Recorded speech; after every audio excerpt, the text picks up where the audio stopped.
Hi, everyone. Ann Maxwell here with Weekly Consult with Ann. This is the fourth one, and it's actually part 2 about kids with autism and bodies.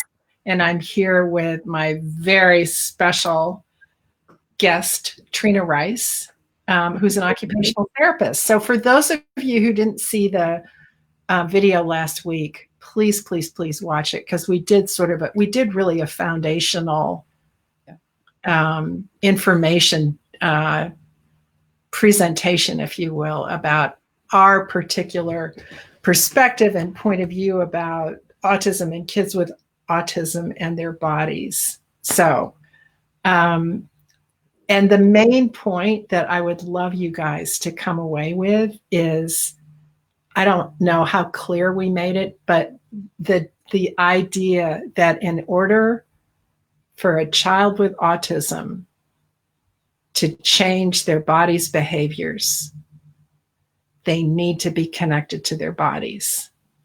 And one of the traits of kids with autism is that they are not connected to their bodies, right? Right. So we talked a lot about that last week, and about come to find out, there are 8 senses, not just 5. And Trina did an awesome description of what they all are. So, Tree, where would you like to? I know. Why don't we just dive into is there anything you want to say right now before we dive into the thing that we were talking about? Well, your video just disappeared. Oh, did it? So, I don't know if you have something in front of your camera. But I can't see you. You can't see me? No, it's just a white blur. Can anybody see me? Chels? John's on. Are we seen? I can see me, but I can't see you. So I'll just talk and then keep talking. Yeah. So basically, one of the things that we talked about is, you can't change a behavior if you don't know where your body is. And that's one of the things that we address in occupational therapy. But it got brought up a few times about impulse control and some different things. And really what we're looking at is, oh, cool. They can see both of us. There you are. Now I can see you.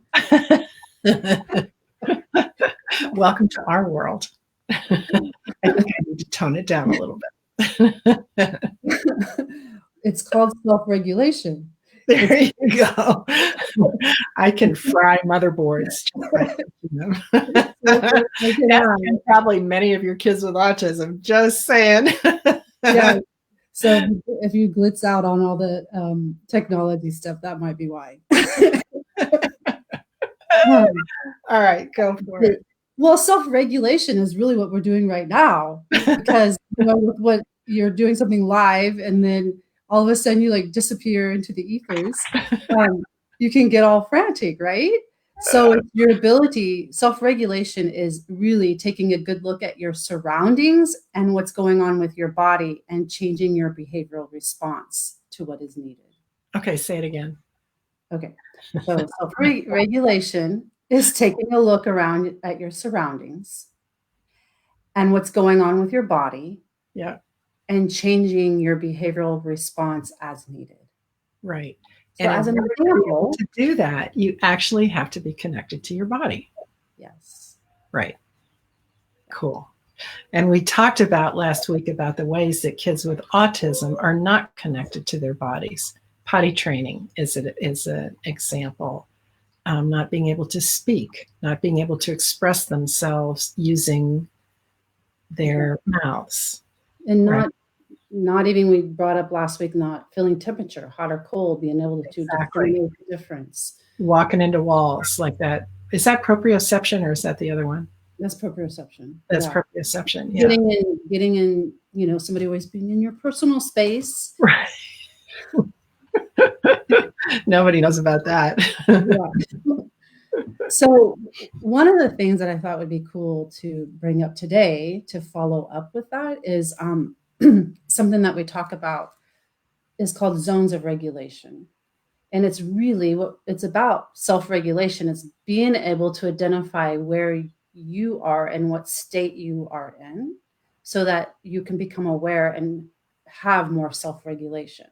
Cool. So typically, to explain it, it's broken down into like 4 different areas.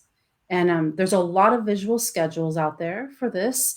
You can even just like look up zones of regulation or find images, but I could show you just so you guys can get and we can put a link. Yeah. And it's not, it is something. Hey, will you like keep that up there? Like, don't put it away. Yeah. Then I can't read it. So can you see it? Yeah. Yep.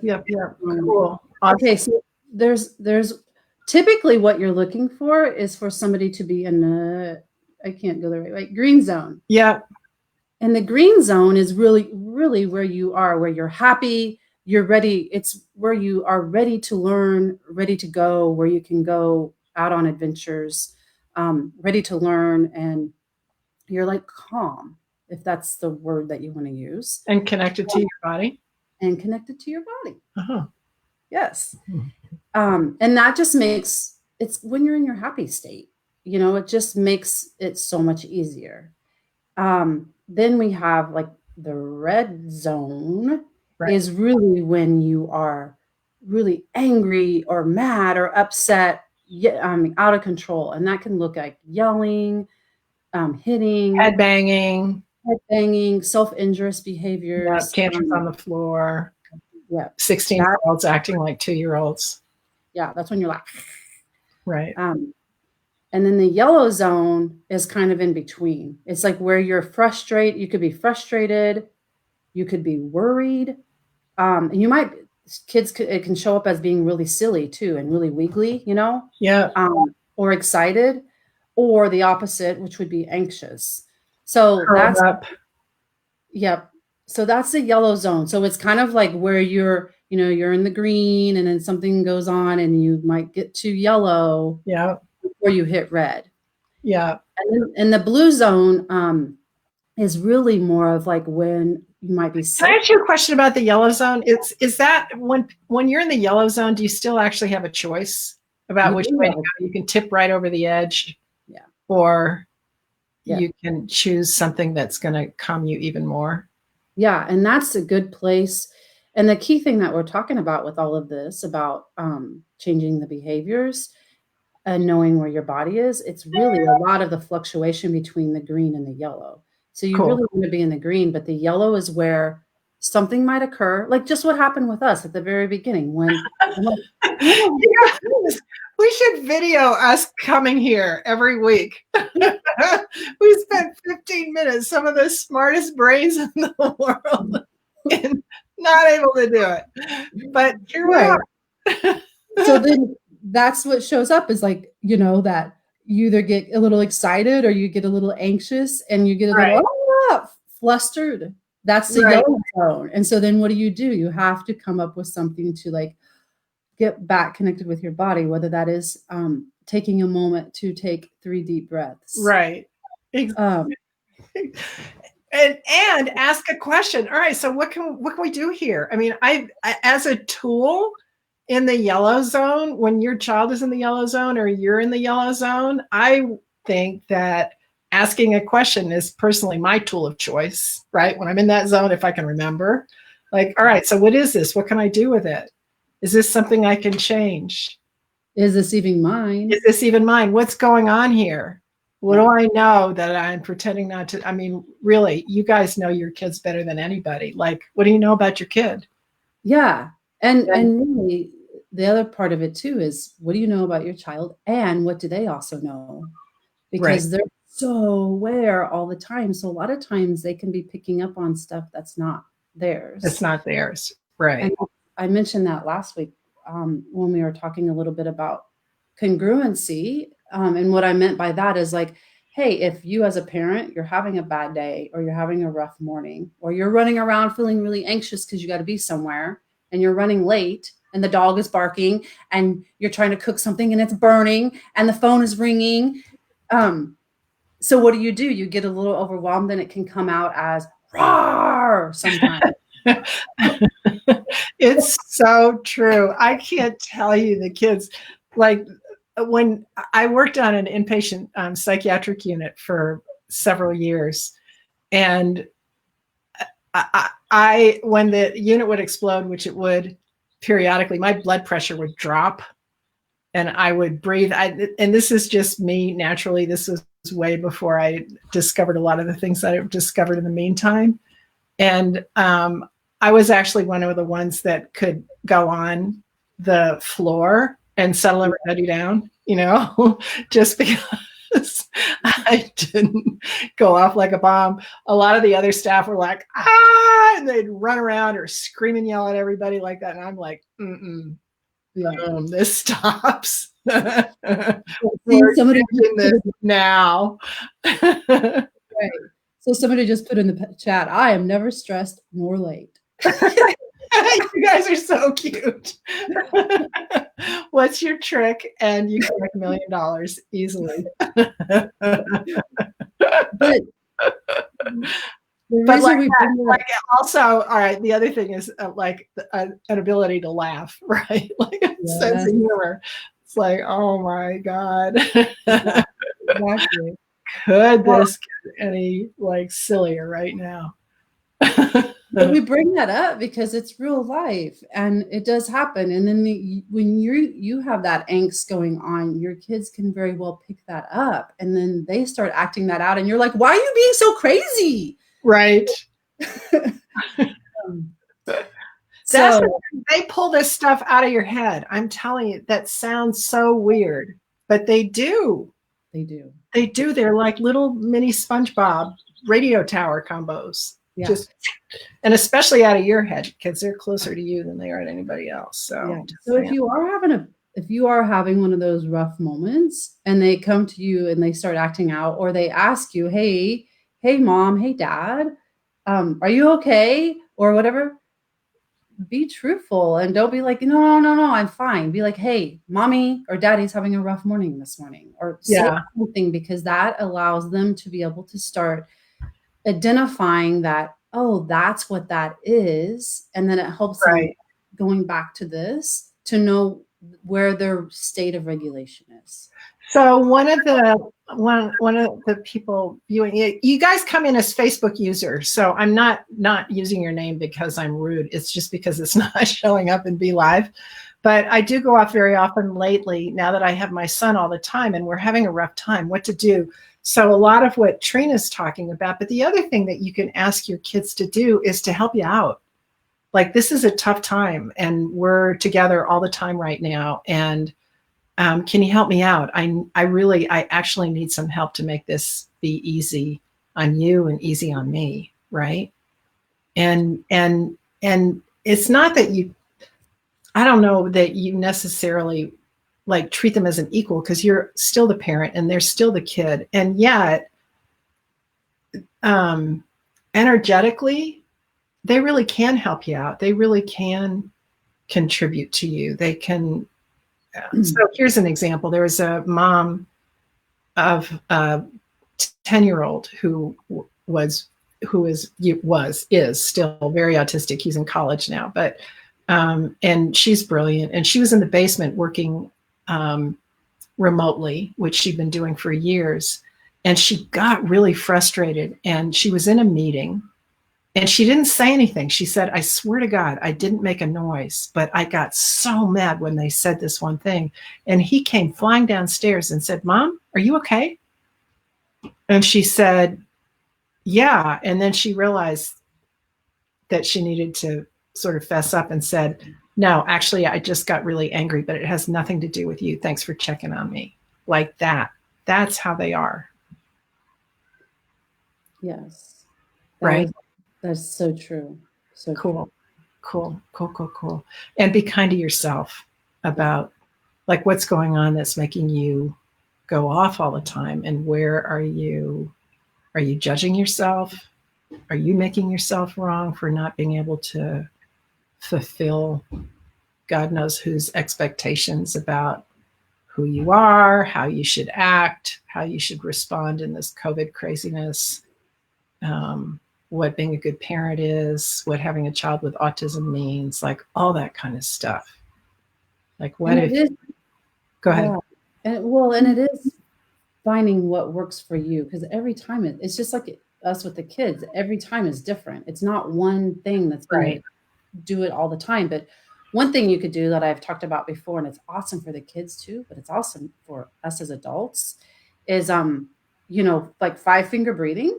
So you basically, in those moments when you're like, take a breath, and like you can use your hand if you have to, and you breathe in when you get to the tip of your finger and breathe out as you go down, and then breathe back in and breathe back out. I And remember that. Oh my God. you do that Yeah. 5 times, and it's really good. And for those kids who need a visual and a tactile and something, it's really good to follow your finger Five and finger go breather. through the That's breaths. awesome. So that's one thing that you can do. And maybe it's stepping outside for a minute, getting away from the place or where Yeah. you're at. Lots of judging going on here. We're in a custody case. Yeah. Custody cases actually engender a lot of that stuff. So, um, can I just give you, all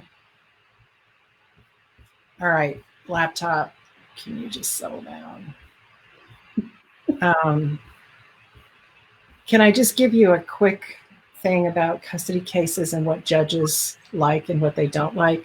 Judges hate emotional outbursts. They hate them, and they hate emotional pleas. What judges typically want to do is be presented with information that they can actually use to make a decision. And so, one of the things about the judging is that if you cannot react to whatever judgments are thrown at you, the person who's throwing the judgment starts looking really stupid and really judgmental and like that. So this really is one of those moments where sticks and stones can break my bones, but words can never hurt me, like that kind of stuff, like not taking it personally. I imagine that the judgment flying around is not only aimed at you, but also aimed at tons of other people, and recognizing that that intensity of judgment is used as a way to control, like that kind of stuff. And the more, I don't know what the right word is to use, centered or clear, the more clarity you have about what you're asking for and about the way things are, and the less emotion you attach to it, the easier it's going to be on you and on your kids. Okay, that's my quickie intro to custody fights and court cases. I've testified in tons of them. And that being said, I get it. It's a lot easier saying it than doing it. It is so much easier. But it is really like being a rock in the stream. Yep. And being that rock where you're in allowance, everything going on around you, and you let the stream go through you, go under you, go over you, but it's not taking offense or defense to what is happening and being like, wow, that's interesting. Yep. He did it again, or there he goes. Yeah. I used to say to the kids that I worked with who'd complain about one parent or another, a friend or whatever, but just to use it with a dad, I just say to them, I'm going to get you a bumper sticker that says Daddy being Daddy, or Mommy being Mommy, or Joey being Joey, or whatever. Like, that's just how they behave. So you have a choice. Right? It is. Yeah. Cool. All right, hearts back. Before we move on, all right. Well, we were moving on, but I wanted to finish because we didn't. Yes, the blue. What's the blue? Blue is you may be sick. You just don't feel good. You could be sad or bored, and just want that like lethargic, tired, like you're moving really slow. So that's the blue. What is she saying? So say that one more time. The blue zone. Yeah. The blue zone is basically where you can be really sad, Uh-huh. or you can be sick. You might actually be physically sick, Yeah. or bored, or you're like just lethargic, tired. You're like moving really slow. Ask your kids for help, then. Honey, I'm so tired. Can you help me out? Can you? Not from a needy, whiny kind of way. There's a difference between I need you to do this, between that energy and hey, can you help me out? Like, if you can help me do this, it's going to make it easier for us to get through dinner or Yes. whatever, Yeah. right? Kids want to contribute. They want to, and kids don't like being treated like they're secondary citizens, or that they, when you bark, they need to ask how high, right? They love to be included um, in the computation, the calculation, and the creation of your lives. So And something that as we're just talking and talking, Jessica, one thing too is really, they call it like what, big problem, little problem, right, is looking at something and being clear, especially with yourself and also with your kid. Hey, is this actually a really big problem? Like, so back to the zones of regulation, like if they're exploding with with the redness, with anger, rah, is that a like quotation big problem. appropriate? Like, is that actually is it a little problem that they made into like this huge ginormous thing, or is that what you're doing to yourself? And it's also looking at, okay, is this really really a big problem, or is this a little problem, or a medium problem? Because Right. a lot of times we take stuff because we have so much emotion attached to it, and we blow something up that's really maybe not as huge as it is. And there are times that there are really big problems, but Yep. it's also being clear on that, because when you have difficulties with self-regulation, a lot of times that's how it shows up. Something that is really small gets really big. Gets really big really fast. Yeah. Yeah. And that's where that yellow zone of asking a question is so key. Yeah. So, one of the things that I said that we would bring up, that we would talk about, is there's a mom who posted questions about ABA therapy. And I'm so grateful for you guys for all the responses that you gave. And I want you to know that I'll speak for myself, and Trina can speak for herself. I really have no point of view about whether a particular modality or form of treatment or therapy is a good one or a bad one or whatever. On a really practical, pragmatic level, my criteria is, does it work? And if it works, is it effective? Is it lasting? Is it something that creates more space, more ease in your home, or less? So, for some families and some people, ABA may actually be the ticket. You know what's really interesting though, Trina? I read all the responses, and so many of the parents said that it really actually depended on the therapist. Yeah, I read that too. Which I think is really true.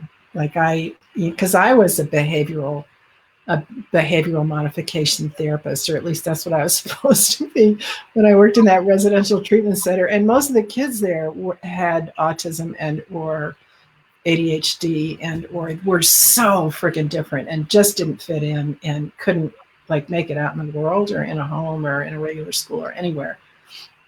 And so that's where back in the day, back in the 90s, that's where they were sent to live and to get quote treatment. And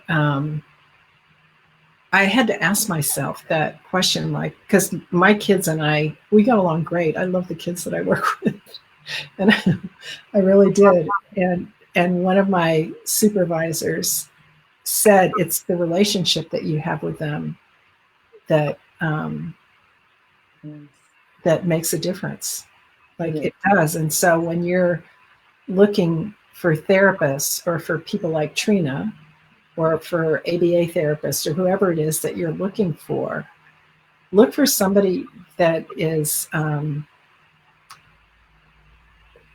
I don't even know how to, like, Well, there's a vibration that people put out. yeah.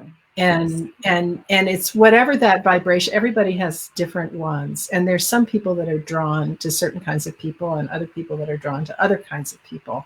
Again, not right, not wrong, but just follow your gut, whatever your gut tells you. And if your gut says do it, do it. And if your gut says don't, right? Like that sort of innate sense that you have. People call it intuition, awareness, whatever.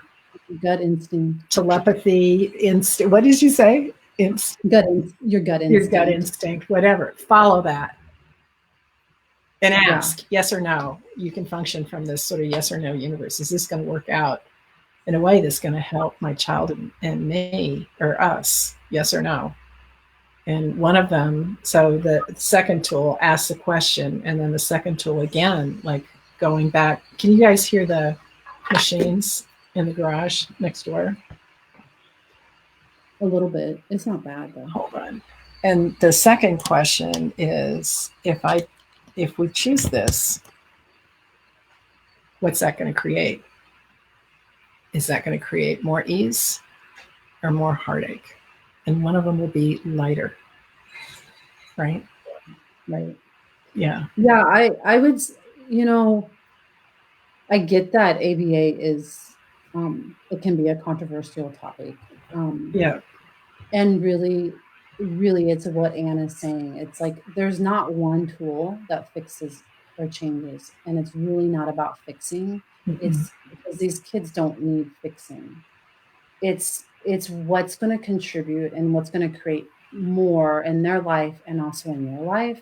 And I mean, before I went into OT school, I worked with a really young girl that they were doing with ABA. And so, and I'm around behavior therapists and ABA with like a lot of the clients that I work with. And it's a combination. And the one key thing that I will say again is you cannot change a behavior if you don't know where your body is and you don't have that internal sense, what we talked about before with interoception. If you don't have all of those like internal senses going on, then it's really hard to regulate your behaviors. So it's looking at a huge big picture of how it all fits together. And one thing is, like Anne was saying, and I read that in the thread too. I think a lot of it really does depend on how connected and how in I want to say In sync, in tune. in tune Yeah. that person is with your child. Because I mean, I have to deal with a lot of behaviors with like what I do as well. And I get called out on like severe cases where a lot of people have like walked out Right. and they've even had other teams come in. And I'm like, hey, you got to look at what's underneath all of that Right. and what the behavior is trying to tell you and Right. show up in a space of like not expecting and not judging that behavior of being like, hey, what is this? And what do you know? Like I've had kids who have had things, and even when I'm evaluating them, for instance, in a school setting, tell me things that are like, they come out of their mouth and like the parents are like, how did they tell you that? Right. Like they've been doing all, you know, going to sessions on different, you know, Same counseling. here. Same here. And I'm like, it's because I ask them questions and because I allow them to, I'm not judging them for what comes out of their mouth. Right. Do you have a point of view or an expectation about what they should say or do? No, I don't. And then it takes a minute, but when they realize that you're like that, then they just start telling you. I know. I had a client, a mom, who called me up the other day, and her daughter went to college for high school kids because she's so smart. She's killing it in IB as a sophomore, and so there are colleges that take. They're colleges for junior and senior high school kids, and so she went to one of them, and she's so happy.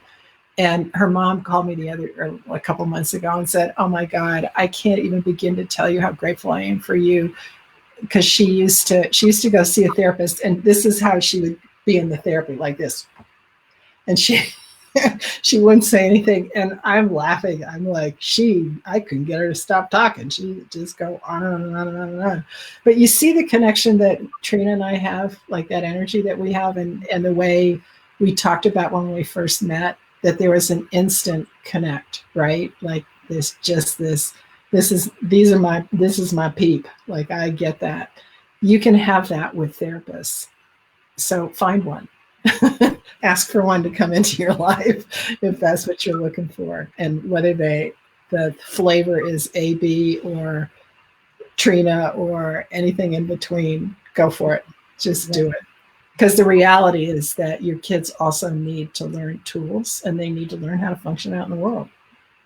So it was funny, and I know we're like, I just had a conversation yesterday with a parent of a she does a lot in terms of advocacy and stuff, and she's awesome, and she's a parent to a kid that I used to work with, like, I don't know, 10 years ago, who has right. autism and nonverbal.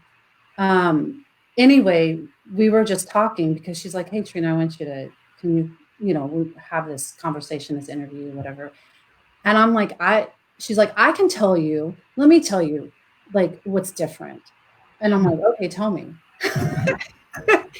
And basically she's like, "You know what?